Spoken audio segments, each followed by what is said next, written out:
Giannis Antetokounmpo has put the offseason's biggest mystery to bed, signing a $228 million Supermax extension, the richest deal in NBA history, and one that could keep him in Milwaukee through the 2025-2026 season. So what does this all mean for the Greek Freak, the Bucks, and the NBA at large? Sit back, relax, and take this in.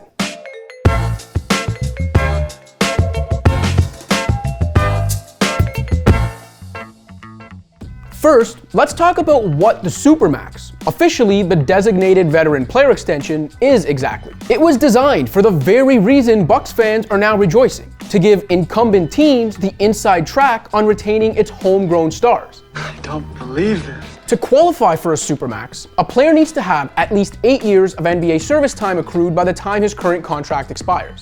He also needs to meet one of the following 3 criteria: be named MVP in any of the previous 3 seasons, be named Defensive Player of the Year in the most recent season or 2 of the last 3, or make an All-NBA team in that season or 2 of the last 3. Lastly, the Supermax can only be offered by either the team that drafted the player in question or by a team who traded for said player while he was still on his rookie contract. Antetokounmpo will have 8 seasons under his belt by the time next summer rolls around.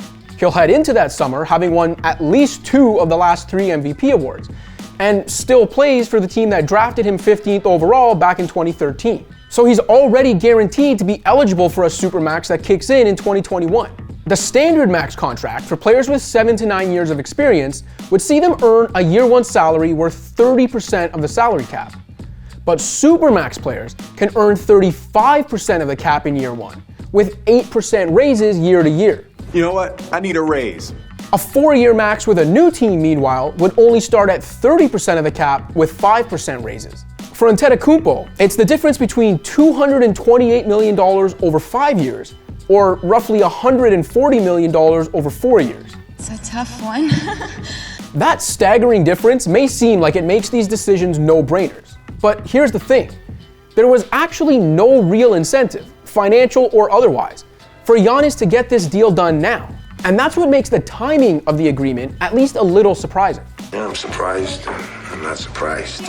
Had Giannis not extended by the December 21st deadline, he would have set himself up for 2021 free agency, at which point the exact same 5-year Supermax still would have been on the table from Milwaukee. The exact same time and in the same location. He's already guaranteed to qualify for it. And for players at his level, a 2-time MVP smack dab in the middle of his prime, even a terribly timed injury wouldn't keep the Bucks from offering it. Plus, the Bucks have been moving in ways you'd think would give a superstar like Giannis some reason for pause. They traded Malcolm Brogdon a year ago in what was very obviously a cost-cutting move. Perhaps with Giannis' blessing, they decided to give Mike Budenholzer another chance, despite his failure to make adjustments and inflexible rotation management costing Milwaukee in the playoffs again just a few months ago.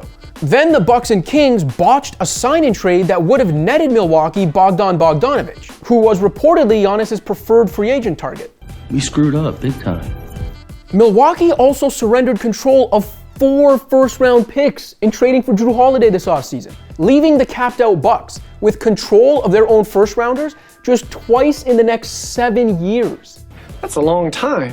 Milwaukee's finished with the league's best record 2 years in a row, and Giannis is the reigning MVP. So we're still talking about an obvious championship contender. But the Bucks have fallen short in the playoffs both seasons and don't really have a clear path to immediate improvement, unless you think Chris Middleton's bloated contract or Dante DiVincenzo's solid yet unspectacular upside can net the Bucks the type of supporting star that puts them over the top. The decision is understandable from Giannis' point of view though. It's easy for me to say that he should have waited to see what Milwaukee and the rest of the league look like 7 months from now. But we're talking about a young man who's overcome tremendous obstacles to get to this point. I want to be an NBA player. The guy was literally selling trinkets on the streets of Athens less than a decade ago. He and his brother used to share the same pair of shoes during games in Greece, swapping when one brother would check in or sub out. Given where he's come from, if he knew he wanted to stay put in Milwaukee, at least for the time being, then why wait to guarantee himself $228 million?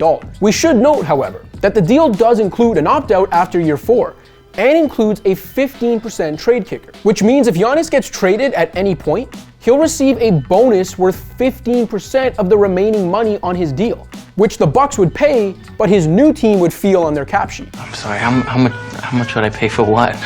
For the NBA at large, Giannis' decision means a 2021 free agent class that could have been an all-timer has suddenly lost most of its sparkle. And teams who were preserving cap space to make a run at the Greek Freak, looking at you, Toronto and Dallas, now need to pivot to a plan B. One thing this could mean is a greater chance for some big-name trades this season, I traded away our washing machine to get him.